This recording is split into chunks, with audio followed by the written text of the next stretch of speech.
आज मैं पढ़ रही हूँ हरिशंकर परसाई की लिखी एक छोटी कहानी, उखड़े खंभे। एक दिन राजा ने खींचकर घोषणा कर दी कि मुनाफाखोरों को बिजली के खंभे से लटका दिया जाएगा। सुबह होते ही लोग बिजली के खंभों के पास जमा हो गए। उन्होंने खंभों की पूजा की, आरती उतारी और उन्हें तिलक किया।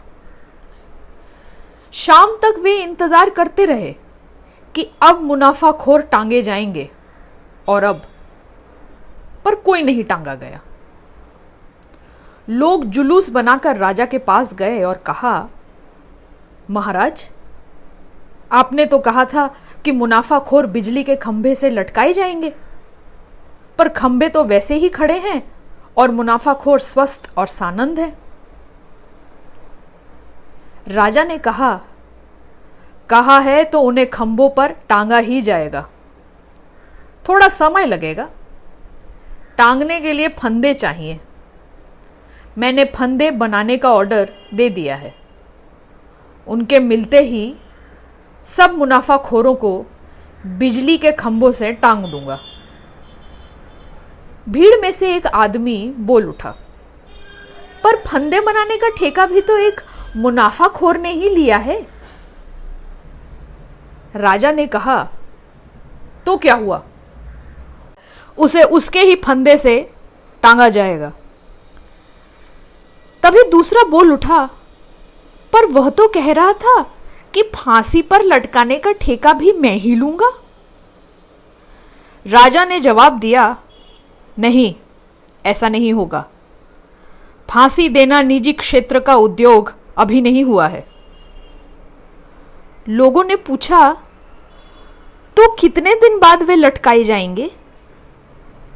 राजा ने कहा, आज से ठीक 16वें दिन वे तुम्हें बिजली के खंभों से लटके दिखेंगे। लोग दिन गिनने लगे। 16वें दिन सुबह उठकर लोगों ने देखा कि बिजली के सारे खंभे उखड़े पड़े हैं। वे हैरान हो गए कि रात ना आंधी आई ना भूकंप आया, फिर वे खंभे कैसे उखड़ गए। उन्हें खंभे के पास एक मजदूर खड़ा मिला। उसने बतलाया कि मजदूरों से रात को ये खंभे उखड़वाए गए हैं। लोग उसे पकड़कर राजा के पास ले गए। उन्होंने शिकायत की, महाराज, आप मुनाफाखोरों को बिजली के खंभों से लटकाने वाले थे, पर रात में सब खंभे उखाड़ दिए गए। हम इस मजदूर को पकड़ लाए हैं। ये कहता है कि रात को सब खंभे उखड़वाए गए हैं। राजा ने मजदूर से पूछा, क्यों रे, किसके हुक्म से तुम लोगों ने खंभे उखाड़े? उसने कहा, सरकार, ओवरसियर साहब ने हुक्म दिया था। तब ओवरसियर बुलाया गया। उससे राजा ने कहा, क्यों जी, तुम्हें मालूम है मैंने आज मुनाफाखोरों को बिजली के खंभे से लटकाने की घोषणा की थी? उसने कहा, जी सरकार। फिर तुमने रातों रात खंभे क्यों उखड़वा दिए? सरकार, इंजीनियर साहब ने कल शाम हुक्म दिया था कि रात में सारे खंभे उखाड़ दिए जाएं। अब इंजीनियर बुलाया गया। उसने कहा उसे बिजली इंजीनियर ने आदेश दिया था कि रात में सारे खंभे उखाड़ देना चाहिए। बिजली इंजीनियर से कैफियत तलब की गई तो उसने हाथ जोड़कर कहा, सेक्रेटरी साहब का हुक्म मिला था। विभागीय सेक्रेटरी से राजा ने पूछा, खंभे उखाड़ने का हुक्म क्या तुमने दिया था? सेक्रेटरी ने स्वीकार किया, जी सरकार। राजा ने कहा, ये जानते हुए भी कि आज मैं इन खंभों का उपयोग मुनाफाखोरों को लटकाने के लिए करने वाला हूं, तुमने ऐसा दुस्साहस क्यों किया? सेक्रेटरी ने कहा, साहब, पूरे शहर की सुरक्षा का सवाल था। अगर रात को खंभे ना हटा लिए जाते तो आज पूरा शहर नष्ट हो जाता।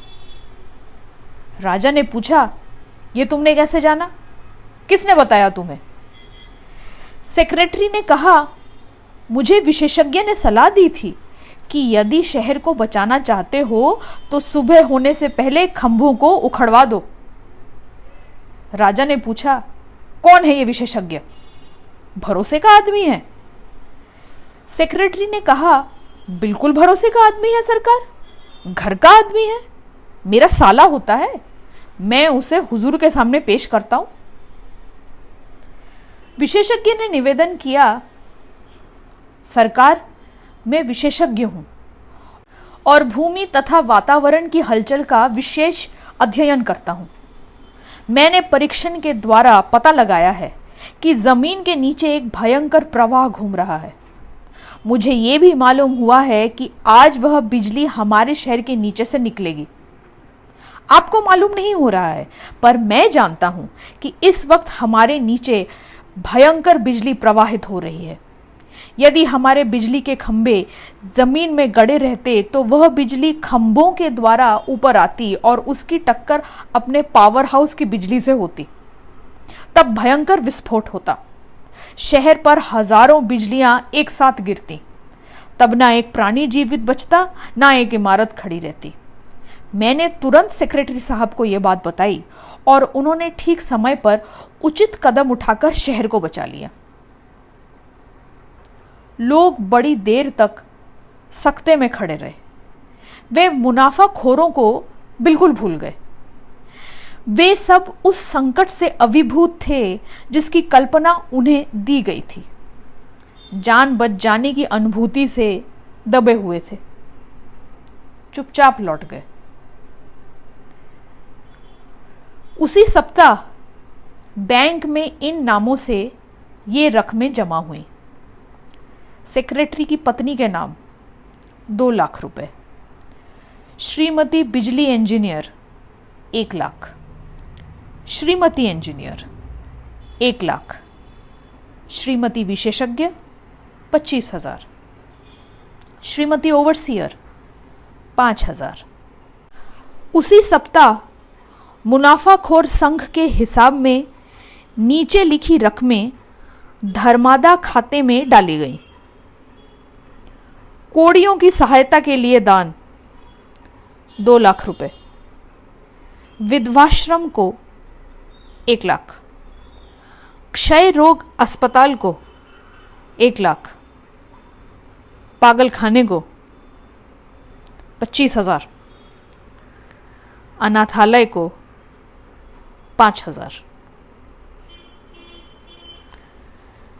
कहानी यहीं खत्म होती है। अभी मेरा पहला काम होगा अपना बैंक अकाउंट चेक करना, मुझे कुछ मिला कि नहीं। एसएमएस तो आया नहीं,